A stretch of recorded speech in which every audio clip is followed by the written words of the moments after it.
The planet Velra 9 lay far beyond the usual trade routes, hidden beneath layers of stardust maps. Forgotten by time, the surface of the planet stretched endlessly in waves of burnt gold. A desert that shimmered beneath twin suns. It was a place most considered dead, but to one human, it was exactly where he needed to be. Luke had always been drawn to the quiet, the stillness that others feared. He walked through the open sands in his reinforced suit, his boots sinking into the soft layers of glassy soil with every step. He was not here for glory or war or conquest. He was here because old data logs whispered of a civilization lost beneath this ocean of sand, and Luke had learned to follow whispers rather than shouts.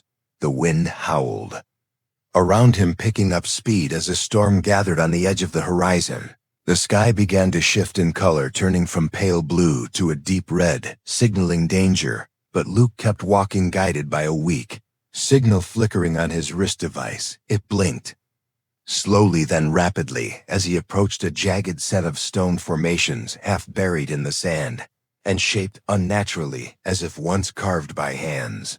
Long gone, he knelt near one of the broken slabs, brushing away fine grains of dust his gloved fingers, revealing lines, symbols, shapes that made no sense to his eyes, but carried the weight of something sacred beneath the stone. The signal strengthened. His heart beat faster, and a strange silence fell over the desert, as if the wind itself were holding its breath. Then he saw Herat. First he thought it was a trick of the light, a reflection, maybe a statue left by those who had vanished, but as he moved closer, his breath caught in his throat. She was lying in the sand, her form half buried, her body perfectly preserved, as though the desert itself had protected her from decay. Her skin shimmered faintly, pale and smooth, with faint patterns like soft glowing trails running across her arms and neck. Her hair splayed out like silver threads dancing with the breeze, and her eyes were closed, as if dreaming a dream without end. She looked alive, and yet not breathing, still, and yet untouched by time. Luke hesitated, staring down at the figure, unsure if he had found a miracle or a grave. He scanned her body with his handheld device. Readings flickered in confusion, then steadied. She was not dead, at least not fully. Something deep inside her pulsed weakly, like the final flicker of a flame trapped beneath layers of ash. He spoke out loud, though no one was there to hear him, just a whisper. "Really, what happened to you?" he asked. The wind did not answer. The sand whispered, but only in riddles. Without thinking too much, he began to clear the area around her, gently removing sand from her arms and legs. He moved slowly, carefully, like he was afraid she might break if touched too hard. The patterns on her skin seemed to glow a little brighter, as if responding to him, and the closer he got, the more he felt something in the air change. He slid his arms beneath her light frame, lifting her as though lifting a sleeping child, and carried her to his nearby rover, a small shelter built for survival, not for comfort. He placed her on the padded bench and stood over her, unsure of what to do next. His fingers hovered near the crystal embedded in the center of her chest, its color dim and cold, but not lifeless. Was this a power source, a stasis control, a heart? He could not tell, but he knew one thing. His instincts screamed that she had been waiting, not for rescue, not for machines, not for her own kind, but perhaps waiting for someone to reach her, to see her, to carry. Sat beside her, running another scan, more stable. Now she had organs, blood cells, neurons, though all were in a state of near suspension. Every part of her biology hovered just above failure, but not falling over the edge. The crystal in her chest was the key, something old, something powerful, but now barely alive. Luke reached out slowly, letting his fingers rest on the surface of the crystal. It felt cold, like metal left in shadow, but then a tiny vibration moved through his hand, like a whisper, too quiet to hear. Suddenly, the crystal flashed once, just a small light, then it faded and pulsed again, stronger. The glow spread through the patterns on her skin, traveling up her neck and into her face. And then for one long moment, everything went still. No wind, no sound, no motion. Then she gasped. A sharp breath tore through the silence. Her chest lifted, her eyes opened wide, glowing faintly before settling into deep pools of color, and she looked at him, not with fear, but with something else. Confusion, yes, but also recognition, as if she had seen him before in a dream or across lifetimes. Luke stepped back, heart pounding. He watched her mouth open slightly. No words came out, but her gaze never left him. Her body trembled for a moment, then stilled again. Though her eyes remained open and aware, he spoke gently, not sure she could understand him, but needing to say something. "You're safe now, I found you," he said. She blinked slowly, her expression unreadable.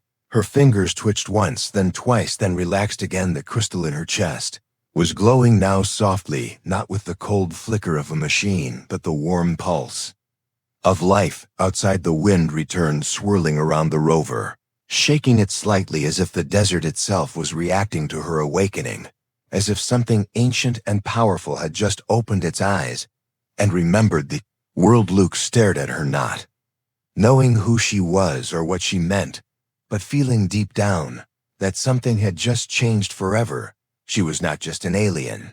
She was a message from a time forgotten, a soul trapped in silence, and now awake again, and though he did not understand her story, yet he knew one thing for certain: she was alive, and she had been waiting for him inside the small rover shelter. The soft glow from the crystal in her chest flickered, steadily spreading its warmth through the still air. Luke sat nearby, watching her carefully, unsure of what to expect, unsure even of what he had done.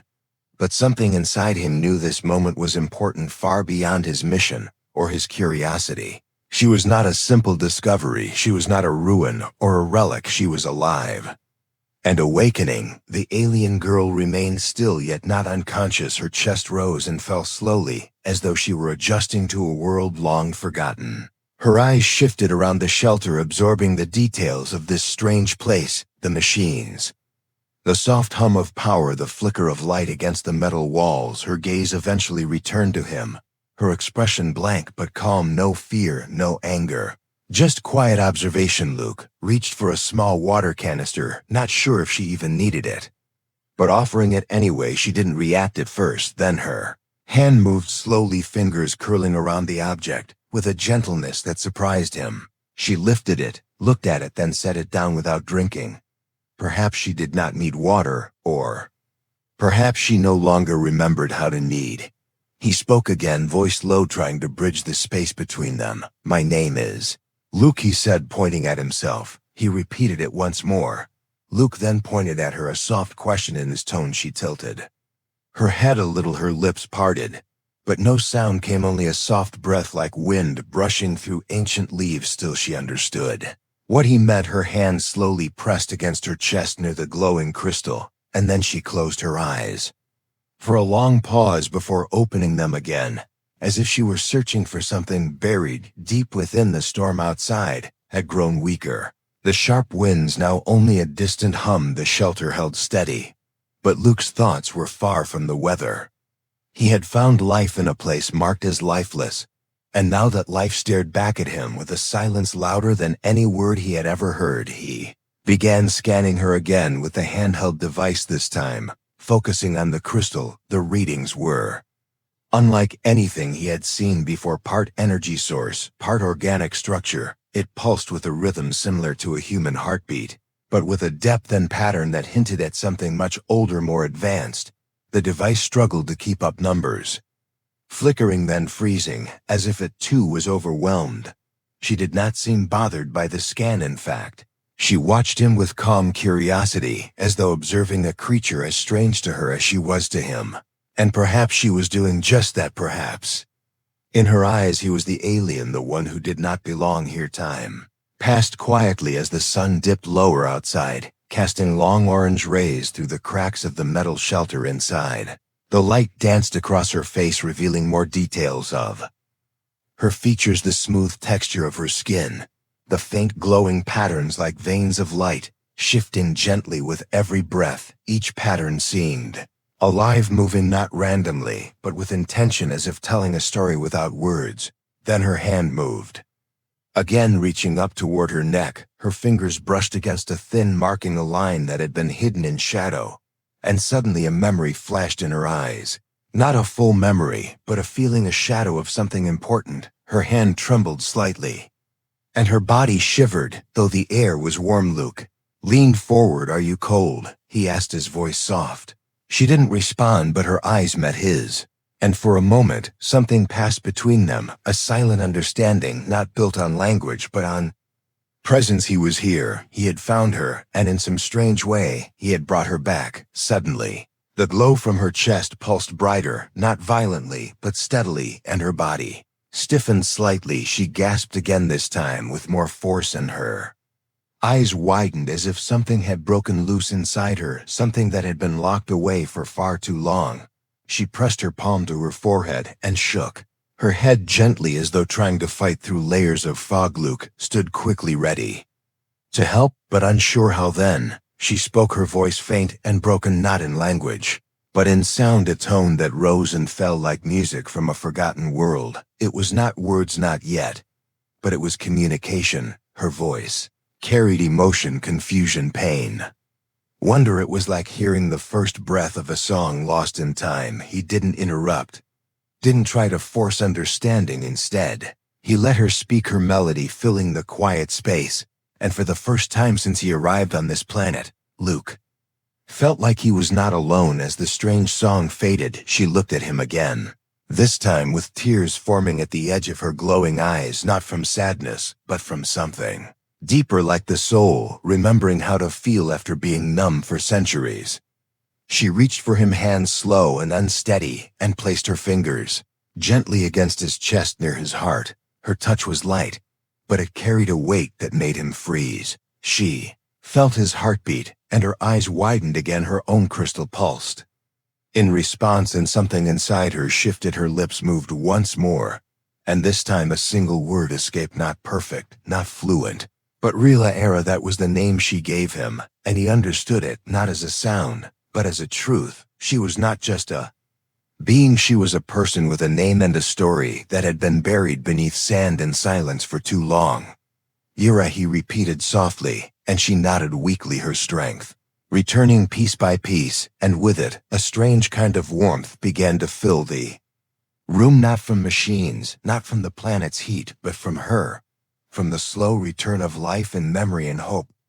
Luke sat back down, never taking his eyes off her, and in that moment, the mission changed completely. He was no longer here to uncover ruins or data. He was here because she had needed someone to reach her, and now that he had, the past was no longer buried. It had begun to rise again, one heartbeat at a time. The desert outside stretched far and wide beneath the fading suns, their light sinking beyond the red edges of Velra 9 as shadows grew long over the sands and stars slowly returned to the sky inside the shelter. The silence was thick, not with fear, but with something heavier, with memories waiting to raise. Era lay motionless again, though not lifeless, her eyes half closed, her breathing steady, the glow from the crystal in her chest still pulsing with quiet rhythm. Luke remained close, not touching, not speaking, just watching, as though afraid a single word might break the fragile calm they had found. He had repeated her name softly several times, letting it settle into the space between them.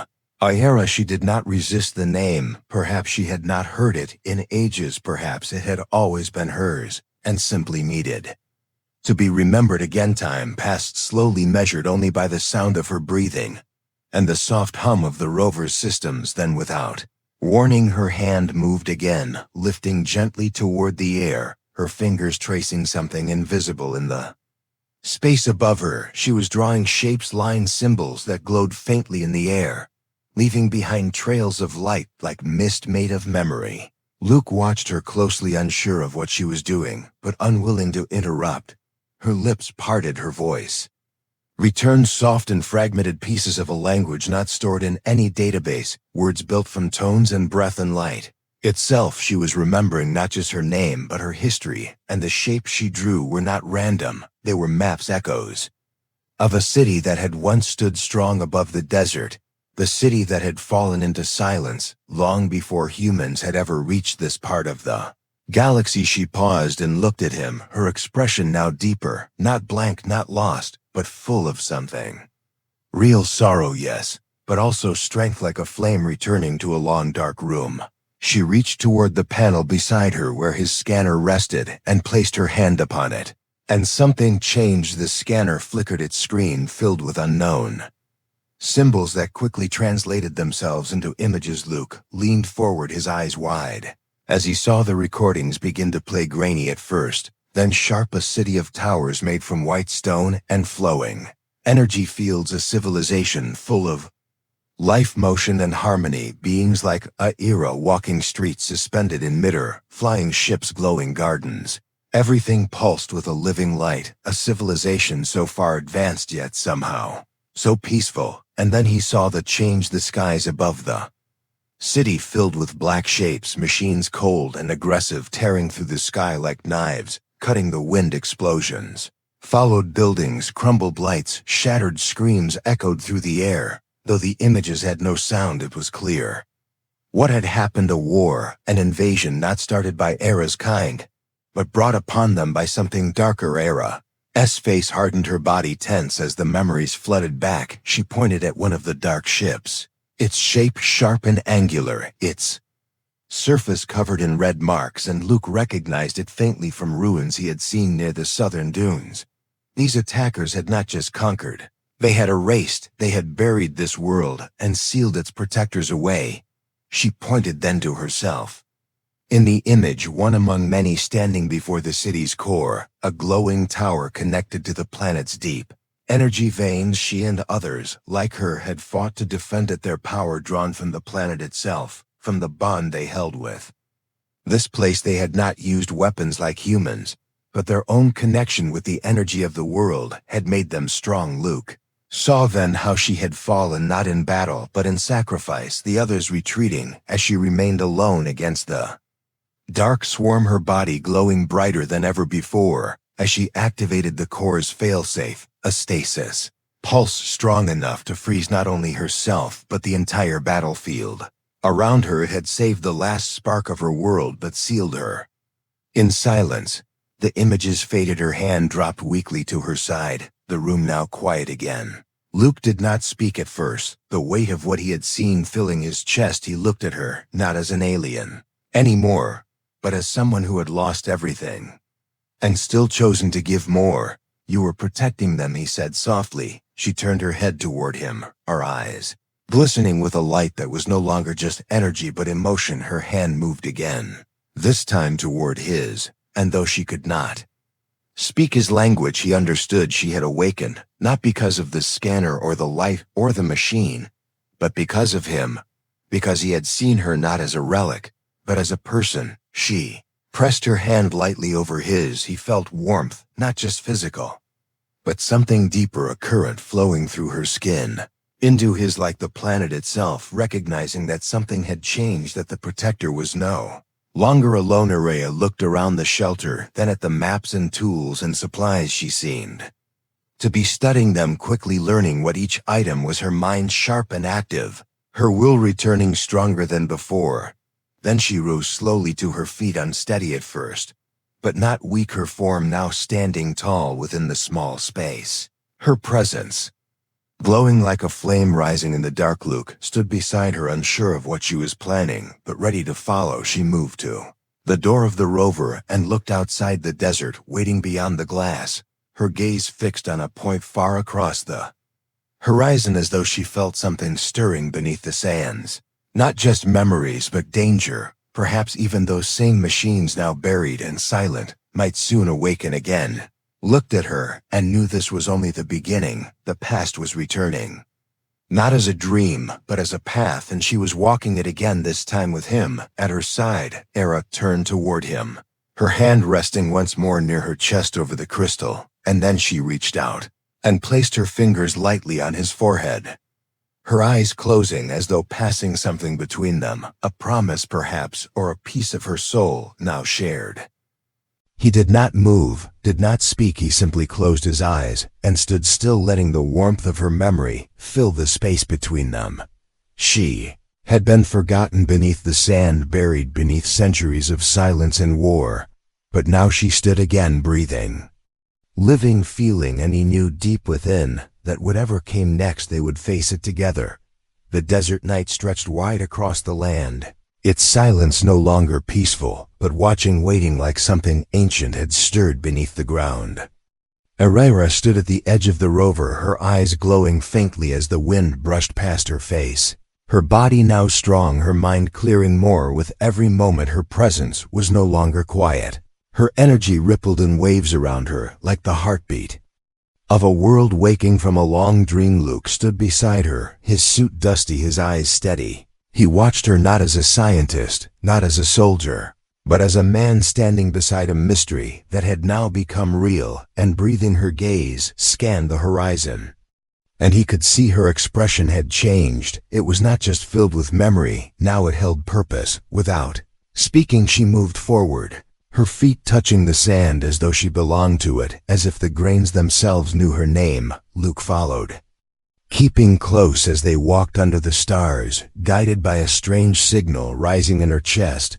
Her crystal glowed brighter with each step, pulsing not from damage, but from direction, like a beacon reaching towards something that still lived beneath the surface. The sands grew thinner, the ground harder as they approached the edge of a great hollow crater where once a tower had stood. Aira stopped, her hand lifted gently, her fingers moving in a pattern that summoned glowing lines in the air, symbols forming maps within maps, revealing the shape of something buried deep below, a forgotten vault, a chamber sealed by her people long ago, before the silence, before the fall. Luke watched her draw the shape of the entrance, then he knelt to examine the sand, running it through his fingers before finding the edge of a metal plate hidden just beneath. He began to dig, his hands moving fast, guided by instinct and trust. The desert gave way, and soon a circular hatch revealed itself, dull from centuries, but still strong. Aira knelt beside him, her hand brushing the surface, and the hatch responded. The metal warming to her touch, the seal releasing with a low vibration that trembled across the ground. The hatch opened, revealing a dark tunnel beneath the earth. The air rising from it was dry but not lifeless. It carried the smell of memory and power and old silence.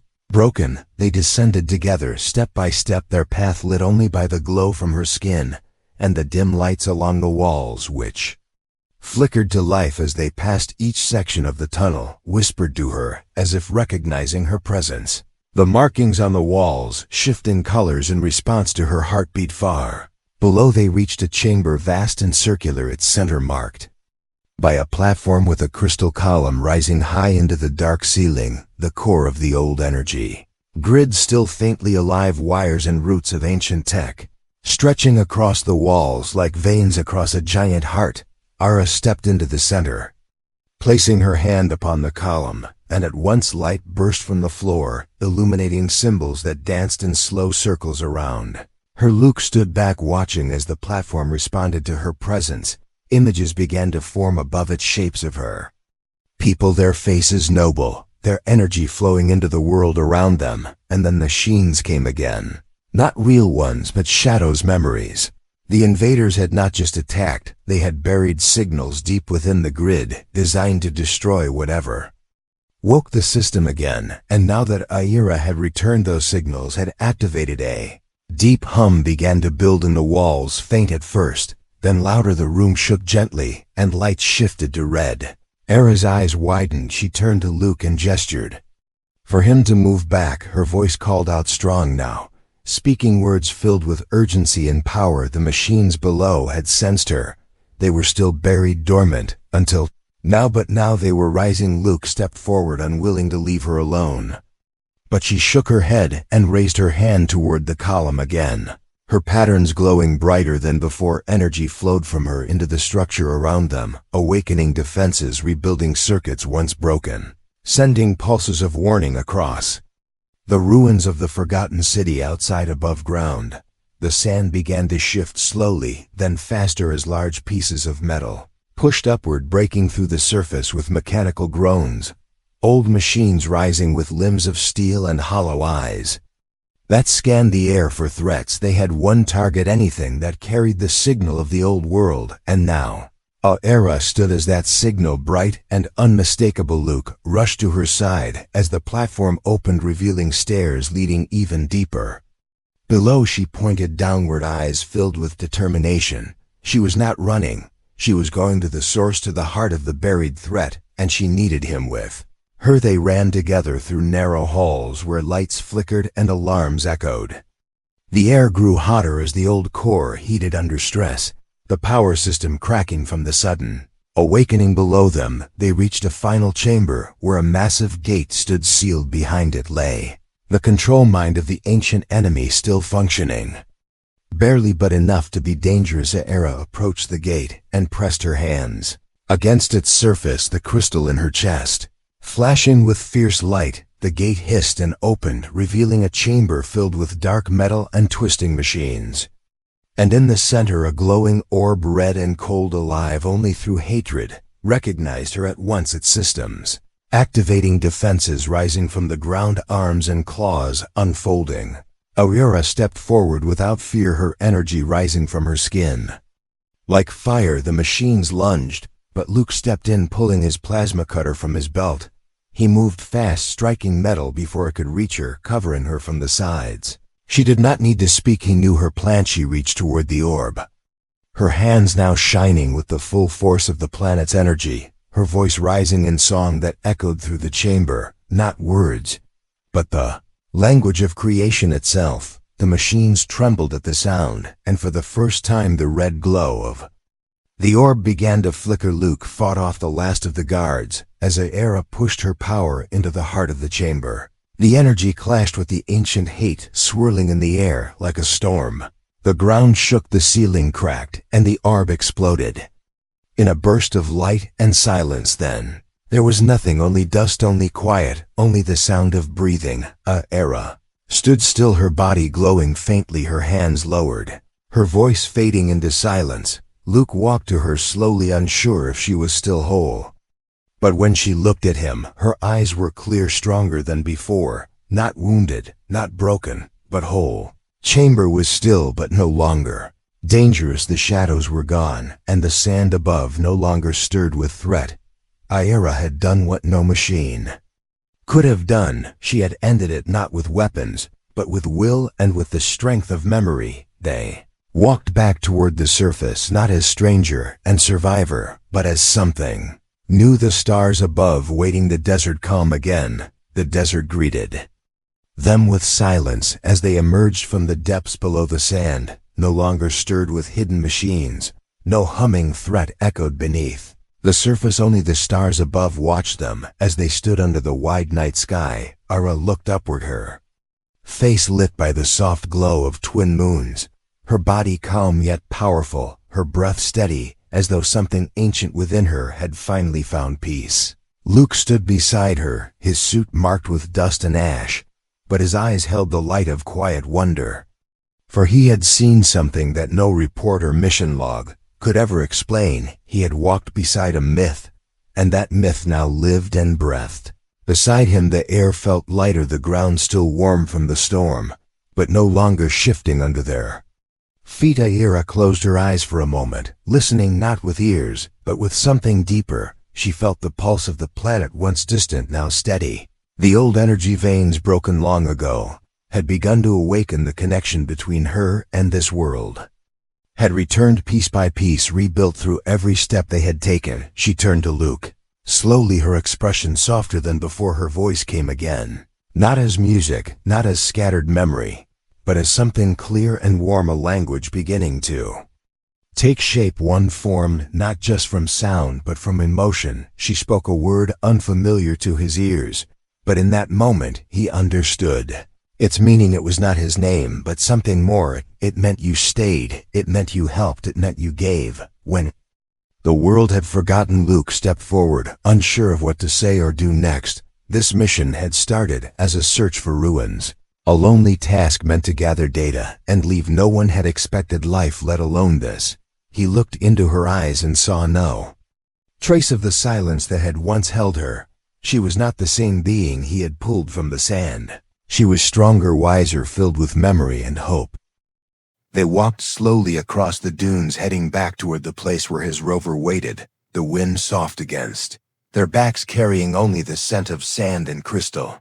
Aira moved without effort, now her steps graceful, her form glowing faintly as if the planet itself gave her strength with every breath. Each time she touched the ground it responded, not with silence, but with subtle warmth as though welcoming her home. At the base of the dune they paused and looked back toward the place they had left. The crater had shifted slightly, but now it stood quiet and sealed the machines. Below destroyed, the control core shattered, and with it the last chain of the enemy's hold on this forgotten place. A raised her hand toward it, and the ground responded with a soft shimmer, lines of blue light rippling across the sand like waves as a sign of peace. Not warning, Luke watched her and wondered what she would do next. Would she remain here, rebuild the world that once flourished, or would she leave it behind to seek the stars? He could not know, but something in her gaze told him that her future was no longer chained to the past. It had been written again, with his help. Not by destiny, but by choice. They reached the rover, and Aira paused to study it more closely, this strange machine that had carried her through the storm and held her during her first breath back into the world. She touched its surface gently, her fingers leaving behind soft trails of light, not marks, not damage, but memory, her way of saying, "This was where I returned. This was where my second life began." Luke opened the hatch and motioned for her to enter, but she looked at him instead and placed her hand over the crystal in her chest, its glow steady and calm. She pressed her fingers against it, then reached out and touched his hand, placing it gently over her heart. Her eyes did not look away, and her silence was louder than words. He understood she was showing him the truth, that the thing which gave her life was not just energy, not just ancient technology, but something more. It had responded to his touch, not because he was human, not because of the machine, but because of what he carried inside him, a willingness to care, a soul willing to reach across silence and give warmth without asking. The bond between them had grown not from time or language, but from presence, from the simple act of staying when others would have turned away. She stepped into the rover then and sat down calmly, her hands resting on her lap, her eyes watching the stars. Luke followed and powered the system. The engines rumbled softly, ready to carry them away from the broken place toward the horizon, and perhaps toward something new. The desert stretched out before them, no longer endless and empty, but filled with invisible stories and paths waiting to be walked again as the rover moved forward. Aira looked out at the world, her world once lost, now breathing again, and Luke beside her did not speak. He did not need to. The silence between them was no longer cold, it was filled with understanding. Hours passed as they crossed the sands.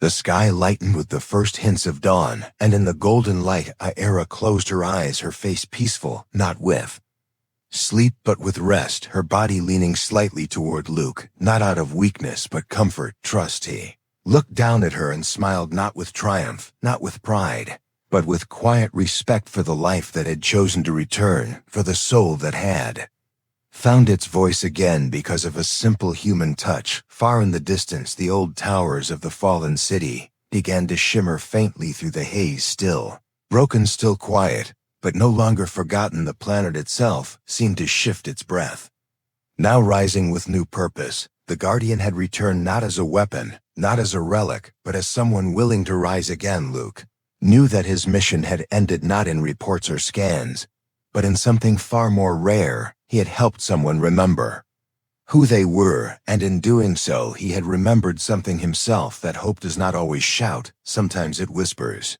Sometimes it sleeps beneath the sand, waiting for one hand to reach out and call it back to life. And Aira, now reborn, now awake, would never return to silence again. Her story had begun once more, not in battle, not in warmth, in a heart reignited beneath the alien sands. The end.